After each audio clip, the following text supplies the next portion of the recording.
ಅಂದರೆ ಬರೀ ಭಾಗವತ ಓದೋ ಕ್ರಮದಲ್ಲಿರೋ ಒಂದು ಇದು ಬೇರೆ, ಭಾಗವತ ತಾತ್ಪರ್ಯ ಓದೋದು ಬೇರೆ, ಆಮೇಲೆ ಭಾಗವತ ಸಾರೋದ್ಧಾರ ಓದೋದು ಬೇರೆ, ವ್ಯಾಖ್ಯಾನಗಳು ಓದೋದು ಬೇರೆ. ಪ್ರತಿ ಸರ್ತಿ ಏನಾಗ್ತಾ ಹೋಗುತ್ತದು? ಅದೇ ಅವತ್ತು ಜ್ಞಾನಿಗಳು ದೊಡ್ಡ ಎದುರು ಸಿಗೋದಿಲ್ಲ, ಗ್ರಂಥಗಳು ಸಿಗುತ್ತಲ್ಲ, ಅದೇ ಸತ್ಸಂಗತಿ ಇಲ್ಲ. ಗೊತ್ತಾಯ್ತಾ? ಗ್ರಂಥಗಳು ಸಜ್ಜನ ಬರ ಗ್ರಂಥಗಳು ಅಂದರೆ ಅವ್ರ ಗ್ರಂಥಗಳೆಲ್ಲ ಏನು, ಅವ್ರ ರೂಪ ಇದ್ದ ಹಾಗೆ. ಧನ್ಯ ರೂಪ ಮನ್ಯ ದೇವ ಧನ್ಯ ಮಹಾತ್ಮನ ಮನೇಲಿ ಲೈಬ್ರರಿ ಇತ್ತು ಅಂದರೆ ಎಷ್ಟು ಜನ ಜ್ಞಾನಿಗಳಿದ್ದಾಗ ಗೊತ್ತಾ ಮನೆಯಲ್ಲಿ? 10 ಜನ ಜ್ಞಾನಿಗಳಿದ್ದಾಗಲೇ ಅದು ಓದಬೇಕಷ್ಟೆ. ಆ್ಯಕ್ಚುಲಿ ಲೌಕಿಕದಲ್ಲ ಮಾತಾಡ್ತಾರೆ. ಪುಸ್ತಕ ಇತ್ತು ಅಂದರೆ ಒಂಟಿತನ ಕಾಡೋದೇ ಇಲ್ಲ ಅವರಿಗೆ. ಅದು ಯಾರ ಬಂದರೆ ಡಿಸ್ಟರ್ಬ್ ಆಗುತ್ತೆ ಅವ್ರಿಗೆ. ಆ್ಯಕ್ಚುಲಿ ಜನ ಬರಬಾರ್ದು, ಪುಸ್ತಕ ಓದ್ತಾ ಕುತ್ಕೊಂಡ್ಬಿಟ್ರೆ ಮೈ ಮರೆತು ಬಿಡ್ತಾರೆ. ಅದು ಸೂಪರ್ ಆನಂದ ಕೊಡೋದಾಗಲೇ. ಹಾಂ ಹೌದು, ಬರಬೇಡಿ ಅಂತಲೇ ಹೇಳ್ತಾರೆ. ಅದಕ್ಕೆ ಅಪಾಯಿಂಟ್ಮೆಂಟ್ ತೊಗೊಂಡೆ ಹೋಗ್ಬೇಕು, ಅಪಾಯಿಂಟ್ಮೆಂಟ್ ಕೊಡೋದಿಲ್ಲ ಅವರು. ಇಲ್ಲಿ ಹೇಳ್ತಾರೆ, ಮಳೆಕೆಡಕ್ಕೆ ಹೋದರೆ ಅಲ್ಲಿ ಮಳೆ ಎರಗೊಳಕ್ಕೆ ಹೋದರೆ ಅಲ್ಲಿ ಜೈತೀರ್ಥರ ಗುಹೆಯಲ್ಲಿ ಬೆರಿತಾ ಇದ್ರಂತೆ. ಅದು 3 ಹೊರಗೆ ತುಂಬ 1 ಕಿಲೋಮೀಟ್ರ್ ದೂರ ಮೇಲಿದೆ. ಯಾರು ಹತ್ತಿರ ಹೋಗೋಗಿಲ್ಲ, ಯಾರಿಗೂ ನಾಟ್ ಅಲೋಡ್. ಅದು ಬೇರೆ ಯಾವಾಗಲೂ ಬೆರೆಯೋರು ಅಷ್ಟೇ, ಯಾರೂ ಇಲ್ಲ. ಹೇಳಿತಾ ಒಂದು ಜನ ನೋಡಬೇಕು ಅಂತ ಭಾರಿ ಇಷ್ಟಪಟ್ಟಾಗ ಅಲ್ಲೊಂದು ದೊಡ್ಡ ಬಂಡೆ ಇದೆ. ಅದ್ರ ಬಂಡೆ ಮೇಲೆ ಒಂದು 10 ನಿಮಿಷ ಕೂತು ಕೆಳಗೆ ಹೋಗ್ಬಿಡ್ತಾರೆ ಅಷ್ಟೇ. ಆ ದೂರ ನೋಡ್ಬೇಕು, ಕಿಲೋಮೀಟ್ರ್ ದೂರದಿಂದ ನೋಡಬೇಕು, ಹತ್ತಿರ ಯಾರೂ ಹೋಗೋಗಿಲ್ಲ. ಹಾಂ ಹಾಂ ಹಾಂ ಅದು ಇವರಲ್ಲ, ಅವರು VIP ಅವರೆಲ್ಲ. ಅದಕ್ಕೆ ಅಲ್ಲಿಗೆ ಹೋದ್ರು. ಇವ್ರು ಕರೆಸಿದ್ದೇರಲ್ಲ, ನುಗ್ಗಿದ್ರು ಅಷ್ಟೇ ಅವರು. ಹಾಂ ಈಗ ಕೇಳಿದ್ರು ಒಳಗೋರು ನೋಡಬೇಕು ಅಂತ ಆತರದಿಂದ. ಇವರೆಲ್ಲ ಪಬ್ಲಿಕ್, ಇವ್ರು ಕ್ಲಾಸ್ದವ್ರು ಬೇರೆ, ಕ್ಲಾಸ್ ಔಟ್ಸೈಡರ್ಸ್ ಬೇರೆ. ನೋಡೋಕ್ಕೆ ಅಂತ ಬಂದರು, ಅದು ಅಲೋ ಮಾಡಿದ್ರು ಅಷ್ಟೇ. ಅದು ತೋರಿಸಿ ತುಂಬ ಎತ್ತರ ಇದೆ, ಬಂಡೆ ಇದೆ, ದೊಡ್ಡದ ಮೇಲಿದೆ. ಹಾಕಿ ಚಿತ್ರ ಹಾಕಿದೆ ಅದು. ಅದ್ರ ಮೇಲೆ ಜಯತೀರ್ಥರ ಫೋಟೋ ಹಾಕಿದೆ. ಮೇಲೆ ತುಂಬ ಟಾಪಲ್ಲಿದೆ. ಬುದ್ಧಿ ಫುಲ್ ಅಲ್ಲಿವರೆಗೆ ಹೇಳ್ಕೊಳ್ಳೋದು. ಎಲ್ಲಿ ಕೂತ್ರು ಕಾಣಿಸುತ್ತಾರೆ, ಮಾತು ಏನಿಲ್ಲ. ಸ್ವಲ್ಪ ಹೊತ್ತು ಕೂತು ಕೆಳಗಡೆ ಮತ್ತೆ ಹಿಡಿದೋಗ್ಬಿಡ್ತಾರೆ. ಆ ರೀತಿ ಬರೆದಿದ್ದಕ್ಕೆ ಈ ಗ್ರಂಥ ಉಳಿದಾಗಿದೆ. ಏನು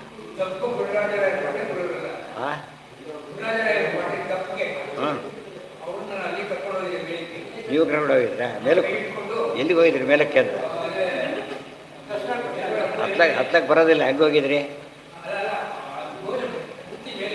ಹಾಂ ಕೆಳವಾಗಿ ಬೇರೆ, ಹೀಗಿಟ್ರೆ ಕೆಳಭಾಗ ಮೇಲೆ ಆಗುತ್ತೆ, ಹೀಗಿಟ್ರೆ ಊಟಪಟ್ಟಾಗುತ್ತೆ. ಅಲ್ಲಿ ಹೊರಗೆ ಹತ್ಲಕ್ಕೆ ಆಗೋದಿಲ್ಲ. ಅದು ಅವರೇ ಹತ್ತಿ ಕೊಡಬೇಕು, ಹೊರತು ಇದು ಮಾಡೋಕ್ಕೆ ಬರೋದು. ಅಂದರೆ ಯಾರು ಬರಬಾರ್ದು, ಅವ್ರ ಉದ್ದೇಶ ಡಿಸ್ಟರ್ಬ್ ಆಗಬಾರ್ದು. ಮೇನ್ ಪ್ಲಾನ್ ದೂರ ಮಾಡೋದಲ್ಲ ಜನಗಳ ಅವ್ರ ಉದ್ದೇಶ.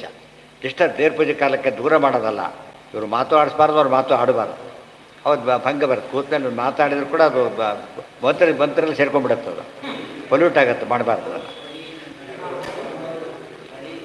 ವರ್ಷಕ್ಕೆ ಶಾಸ್ತ್ರ ಇಷ್ಟ ಹೇಳ್ತಾರದು, ಬನ್ನಿ ಕುಡಿ ಅಂತ ಹೇಳಿದರೆ ಶಾಸ್ತ್ರದ ಬನ್ನಿ ಕುಡಿ ಹೋಗಿ ಇನ್ನೊಬ್ಬರು ಅದು ಸೇರಿಸಿ ಹೇಳಕ್ಕೆ ಶುರು ಮಾಡ್ತಾರೆ. ಆಮೇಲೆ ಓಂ ಶ್ರೀಯಪ್ಪತ್ತೇ ನಿತ್ಯ ಗಣಿತ ಗುಣಮಾಣಿಕ್ಯ ವಿಶದ ಪ್ರಭಾ ಜಾಲೋಲ್ಲಾಸೋಪಹತ ಸಕಲಾವದ್ಯ ತಮಸೇ ಜಗಜ್ಜನ್ಮಸ್ಥೇಮ ಪ್ರಳಯ ರಚನಾಶೀಲ ವಪುಷೇ ನಮೋ ಅಶೇಷಾಮ್ನಾಯ ಪ್ರತಿಹೃದಯ ದೀಪ್ತಾಯ ಹರಯೇ.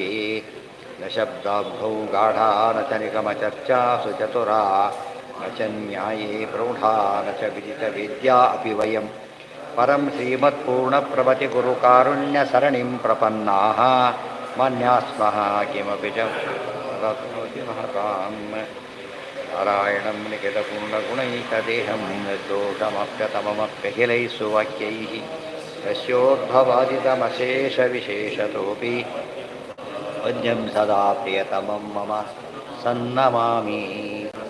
ಓಂ ಓಂ ಅಥಾತೋರ್ಮ ಜಿಜ್ಞಾಸಾ ಓಂ ಯದೀಯ ಚರಣಾಂಭೋಜ ಛಾಯಾಮಾಶ್ರಿತ್ಯ ನಿರ್ವೃತಾಃ ನಂದಂತಿ ಸತತಂ ಮುಕ್ತಾಃ ಸಂಶ್ರಯೇ ತಂ ಶ್ರಿಯಃ ಪತಿಂ. ಈಗ ಏನಾಗಿತ್ತು? ಈಗ ಗತಿರೂರ್ಧ್ವ, ಉದ್ದಕ್ಕೆ ಮೇಲೆ ಹೋಗ್ತಾರೆ ಅಂತಾರಲ್ಲ, ಏನಪ್ಪ ಗತಿ ಒಂದು ಮುಂದೆ ಒಂದು ಅಂತ ಕೇಳ್ತಾರೆ. ಖಗಶ್ಚ ಚ ದೂರೋಧ್ವ ಗಮನೆ ದುಃಖಮಿತಿ ಮದ್ ಸಾಧ್ಯಾನುಗೋ ನಸಹ. ನಮ್ಮ ಪ್ರಕಾರ ಬರೀ ದುಃಖ ಪಡ್ಲಕ್ಕೆ ಹೋದಾಗಾಯ್ತು. ಇಷ್ಟೆಲ್ಲ ಕಷ್ಟಪಟ್ಟು ಮಾಡಿದ್ದೇನವರು ಭಯಂಕರ ದುಃಖ ಪಡಕ್ಕೆ ಅದು ಯಾರು ಕಂಟ್ರೋಲ್ ಕೂಡ ಮಾಡೋಂಗಿಲ್ಲ. ಫೈನಲ್ ಅದು ಏನು ಹೋಗ್ತಿರೋದು ಅಷ್ಟೇ. ಏನು ಅರ್ಥ ಅದಕ್ಕೆ ಅಂತ ಕೇಳ್ತಾರೆ. ಸಗಸ್ಯ ಇವತ್ತು ಎಷ್ಟೋ ಸತ್ತು ಇನ್ನೊಂದು ಯೋಚನೆ ಮಾಡಿ, ಯಾವುದೋ ಊರಿಗೆ ಹೋಗ್ಲಿಕ್ಕೆ ಪ್ಲಾನ್ ಮಾಡಿರ್ತಾರೆ. ಅವರು ಎಲ್ಲಿ ನೋಡಿ ಅವರೇ ಇಲ್ಲಿ ಬಂದುಬಿಡ್ತಾರೆ. ಅವ್ರು ಏನಂತಾರೆ ಅದಕ್ಕೆ ಬಂದ ಖುಷಿ ಪಡ್ತಾರೆ. ಯಾಕೆ? ಅದ್ರ ಹೋಗೋ ಶ್ರಮ ಹೊಡೀತು ಅಂತ ಹೇಳ್ತಾರೆ. ಇವ್ರ ಪ್ರಕಾರ ಅಲ್ಲೇ ಸುಮ್ಮನೆ ಹೋಗ್ತಾ ಇದ್ದೀವಿ, ಏನರ್ಥ ಅದಕ್ಕೆ? ಅಲ್ಲೇನು ಶ್ರಮ. ನಾವು ಮೋಕ್ಷಕ್ಕೆ ಯಾಕೆ ಹೋಗಬೇಕಾಗಿದೆ ಅಂದರೆ ಅಲ್ಲಿ ಗುರಿ ನಮಗೆ. ಅದು ಮೋಕ್ಷಕ್ಕೆ ಇನ್ನೂ ಮೇಲೆ ಹೋಗಿ ಶುರು ಮಾಡೋದಾದ್ರೆ ಎಂಡೆಲ್ಲಿಗೆ ಅದಕ್ಕೆ ಎಂಡ್ಲೆಸ್ ಆಗಲಿಲ್ಲ. ಅದು ಎಷ್ಟು ಆಯಾಸ ಆಗುತ್ತೆ, ನಿಲ್ಸೋಕೆ ಕೂಡ ಇಲ್ಲ, ಹೋಗ್ತಾನೆ ಇರಬೇಕು. ಖಗಸ್ಯ ಚ ದುರೂರ್ಧಗಮನೆ ದುಃಖಂ ಇತಿ ಮಧ್ಯಾನುಗೋ ನ ಸಹ ಮಾ ಹೃದಯ ಮುಂದೆ ಹೇಳ್ತಾರೆ ಪ್ರತಿಸಾಧನ ರೂಪಸ್ಯ ನಾನುಮಾನಸ್ಯ ದೂಷಣಂ ಉಪಾಧಿ ಪ್ರತಿರೂಪಂ ಹಿ ಸಾಧನಂ ತತ್ರ ಚಾಪರಂ ಅದಕ್ಕೆ ಹೇಳ್ತಾರೆ ಇಲ್ಲ ಇಲ್ಲ ಮಾಭೂತ್ ಅಯಂ ಉಪಾಧಿ ಶರೀರವೃತ್ತಿತ್ವಂತೂ ಭವಿಷ್ಯತಿ ನೋಡಿ ಇದು ನಿಮಗೆ ಅರ್ಥ ಆಗ್ತಾ ಇಲ್ಲ ಅವ್ರಿಗೆ ಅರ್ಥ ಇಲ್ಲ ಅಂತ ಹೇಳ್ತಾರೆ ಅರ್ಥ ಆಗ್ತಾ ಇಲ್ಲ ಅಂತ ಹೇಳ್ತಾರೆ ಇದು ಈ ಶರೀರಕ್ಕಾಗತ್ತೆ ಆ ಶರೀರಕ್ಕಾಗಲ್ಲ ದುಃಖ ಅರ್ಥ ಆಯ್ತಾ ಈಗ ತೇಜೋಮಯ ಶರೀರ ಅದೆಲ್ಲ ಒಪ್ಪಿದರೆ ಬಾಧ್ವರಾಗಿಬಿಡ್ತಾರೆ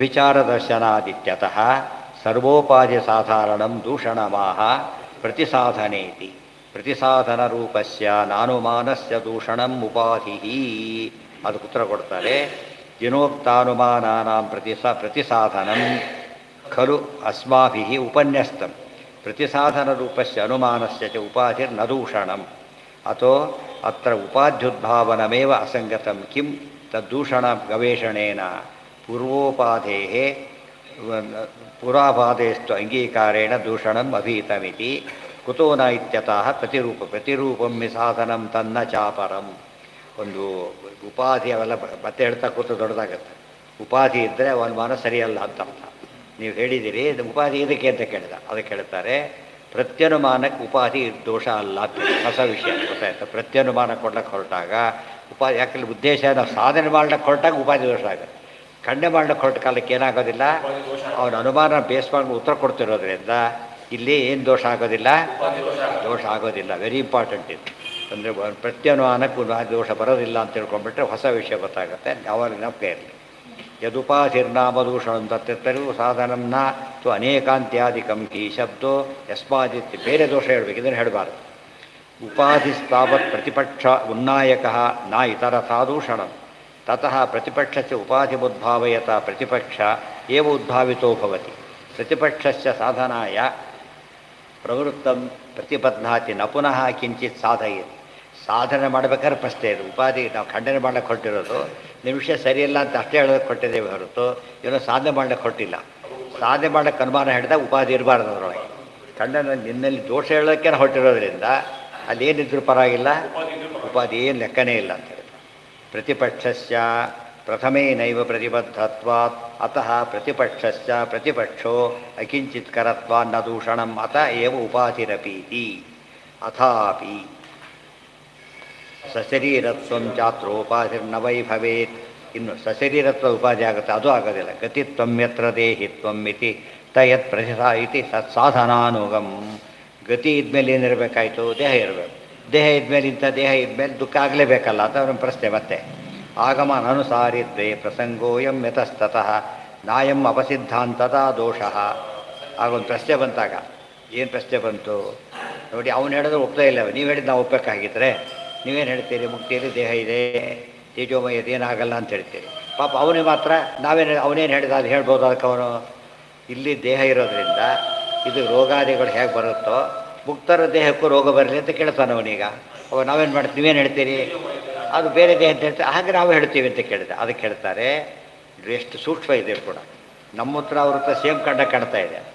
ನಾವು ಖಂಡನೆ ಮಾಡ್ತಿದ್ದೇವೆ ನಮ್ಮನ್ನವ್ರು ಖಂಡನೆ ಮಾಡಿದ್ರೆ ಒಪ್ತಾ ಇಲ್ಲ ಯಾತಕ್ಕೆ ಅಂದರೆ ಉತ್ತರ ಕೊಡ್ತಾರೆ ಆಗಮ ಅನನುಸಾರಿತ್ವೇ ಪ್ರಸಂಗೋಯಂ ಯತಸ್ತತ ನಾವಂಥ ದೇಹದ ಹೇಳಿದ ಆಗಮ ಇದೆ ನಮಗೆ ಅದಕ್ಕೆ ಹೇಳಿ ನಿನಗಿಲ್ಲ ಸುಮ್ಮನೆ ಹೇಳ್ತಿದ್ದೆ ಅಷ್ಟೇ ನೀನು ಹೇಳಾಗೋ ನೀನು ಮಾಡ್ಕೊಂಡ್ರೆ ಆಗಮ ಅದು ಡಾಕ್ಯುಮೆಂಟ್ ಇದೆ ಅದ ಸಮಸ್ಯೆ ಇಲ್ಲ ಅರ್ಥ ಆಯ್ತಾ ಈಗ ಒಂದೇ ಪ್ರಶ್ನೆಗೆ ಒಂದೇ ಉತ್ತರ ಇಬ್ಬರು ಕೊಟ್ಟಿದ್ದಾರೆ ಒಬ್ಬನ ಉತ್ತರ ಇದು ನನ್ನ ಸೈಟು ಇಬ್ಬರು ಹೇಳ್ತಾರೆ ಇಬ್ಬರು ಹೇಳೋದು ಒಂದೇ ಡಾಕ್ಯುಮೆಂಟ್ ಕೊಟ್ಟು ಹೇಳೋದು ಸುಮ್ಮನೆ ಹೇಳ್ತಾನೆ ಆ ಥರ ವ್ಯತ್ಯಾಸ ಇರೋದ್ರಿಂದ ಮುಕ್ತರಿಗೆ ದೇಹ ಇದೆ ಅಂತ ಹೇಳೋದಕ್ಕೆ ಚಿನ್ಮಯ ದೇಹ ಅಂತ ಹೇಳೋದಕ್ಕೆ ಶಾಸ್ತ್ರ ಅರ್ಥ ಪ್ರಾಮಾಣ್ಯ ಇದೆ ಶಾಸ್ತ್ರ ಪ್ರಮಾಣ ಸಿದ್ಧವಾಗಿರೋದ್ರಿಂದ ದೋಷ ಅಲ್ಲ ನಿಮ್ಮ ಮಾತಿಗೆ ಶಾಸ್ತ್ರನೇ ಅಲ್ಲ ಅದು ಫಸ್ಟ್ ಆಫ್ ಆಲ್ ಬರೀ ಊಹಾಪೋಹಕ್ಕೆ ಇನ್ನೊಂದು ಸೇರಿಸ್ತೇವೆ ನಾವೀಗ ದೇಹ ಇದೆ ಇನ್ನೊಂದು ದುಃಖ ಆಗಲೇಬೇಕಲ್ಲ ಅಂತ ಕೇಳ್ತೇವೆ ನಮಗೆ ಉತ್ತರ ಕೊಟ್ಬಿಟ್ಟಿದ್ದಾರೆ ಇಲ್ಲ ಅಂತ ದೇಹ ಅಲ್ಲ ಅಂತ ಹೇಳಿಬಿಟ್ಟಿದ್ದಾರೆ ನಾಪಸಿದ್ಧಾಂತತ ದೋಷ ಪ್ರಸಂಗೇ ಇತಿ ಸಾ ಭವೇತ್ ತದೈವಾತಿ ಪ್ರಸಂಗ ಸ್ಯಾತ್ ಇಲ್ಲ ಯುಕ್ತಿಗೋಸ್ಕರ ಮಾತಾಡ್ತೀವಿ ಅಂದರೆ ಅತಿ ಪ್ರಸಂಗ ಆಯ್ತು ಅಷ್ಟೇ ಪ್ರಸಂಗ ಬೇರೆ ಅತಿ ಪ್ರಸಂಗ ಬೇರೆ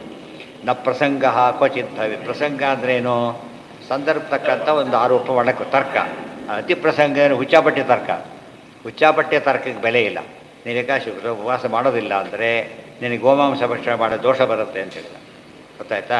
ಅವಾಗ ಏನು ಹೇಳಿದ್ರು ಆಗಿದ್ದರೆ ವಾಸ ಮಾಡಿದ್ರೆ ದೋಷ ಬರುತ್ತೆ ಅಂತ ಅಷ್ಟು ಹೇಳಿದ್ದ. ಇದು ಪ್ರಸಂಗ ಅಲ್ಲ.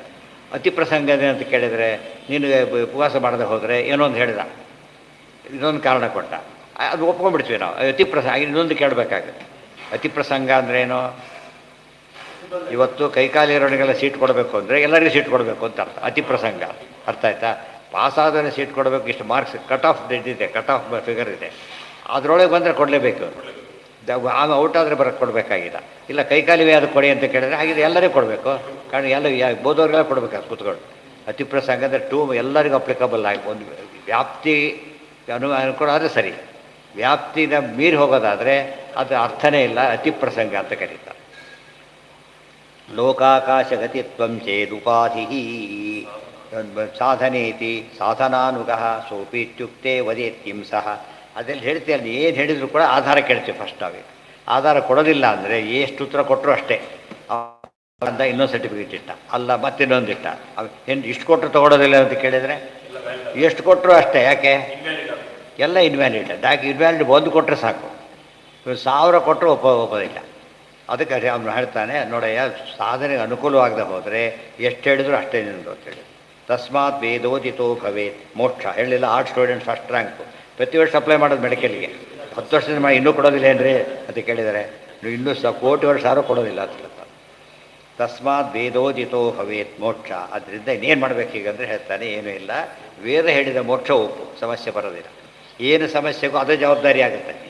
ಅರ್ಥ ಆಯ್ತಾ? ಇವನು ಜವಾಬ್ದಾರಿ ಆಗುತ್ತೆ. ಇದು ಹೇಳಿದ ಜಾಗಕ್ಕೆ ಹೋಗಿ ಬಂದರೆ ಟಿ ಡಿ ಅವ್ರು ಕೊಡ್ತಾರೆ, ಎಲ್ಲೋ ಹೋಗಿ ಬಂದರೆ ಯಾಕೆ ಕೊಡ್ತಾರೆ ಗೊತ್ತಾ? ಇದು ಕೇಸ್ ಹಾಕ್ತಾರೆ ಅಷ್ಟೇ ಅಲ್ಲ, ಒಂದು ಅಪರಾಧಿ ಅಂತ ಹಾಕ್ತಾರೆ ಅವ್ರು.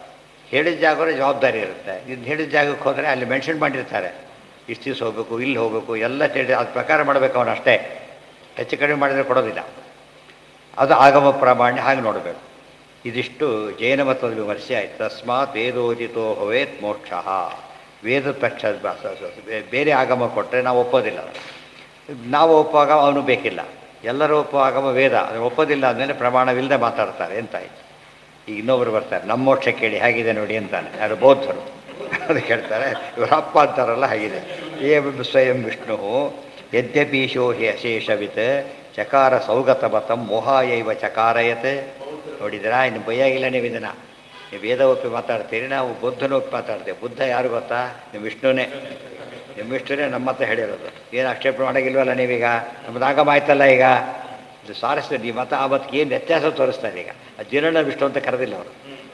ಆದ್ದರಿಂದ ನಾನು ಪ್ರಶ್ನೆ ಮಾಡ್ಬೋದು, ನಮ್ಮ ವಿಷ್ಣು ಬುದ್ಧನ ವಿಷ್ಣು ಅಂತ ಕರೆದಿದ್ದೀವಲ್ಲ. ವೇದದ ಮತ ನಿಮ್ಮದು, ವೇದ ಪ್ರತಿಪಾದ್ಯನ ಮತ ನಮ್ಮದು. ಅರ್ಥ ಆಯ್ತಾ? ವೇದದ ಮತ ನಿಮ್ಮದು, ವೇದ ಪ್ರತಿಪಾದ್ಯನ ಮತ ಅಂದಮೇಲೆ ನಮ್ಮದನ್ನು ಯಾಕೆ ಒಪ್ಪೋದಿಲ್ಲ ಅಂತಾರೆ. ಅದಕ್ಕೆ ಇದು ಒಳ್ಳೆ ಪಾಯಿಂಟ್. ಅದು ನಾಡಿದ್ದು ಅದರೊಳಗೆ ಹೇಗೆ ಖಂಡನೆ ಮಾಡ್ತಾರೆ. ಈ ಕ್ರಮ ಅದಕ್ಕೆ ಆಶ್ಚರ್ಯ, ಯಾಕೆ ಕ್ರಮ ಅಡಾಪ್ಟ್ ಮಾಡಿದ್ದಾರೆ. ಅದು ಈ ಒಂದೊಂದೇ ಹೇಳ್ತಾ ಸ್ಟೆಪ್ ಬೈ ಸ್ಟೆಪ್ ಖಂಡನೆ ಮಾಡೋಕ್ಕೆ ಅನುಕೂಲ ಹೇಗೆ ಅಂತ ತೋರಿಸ್ತಾರೆ.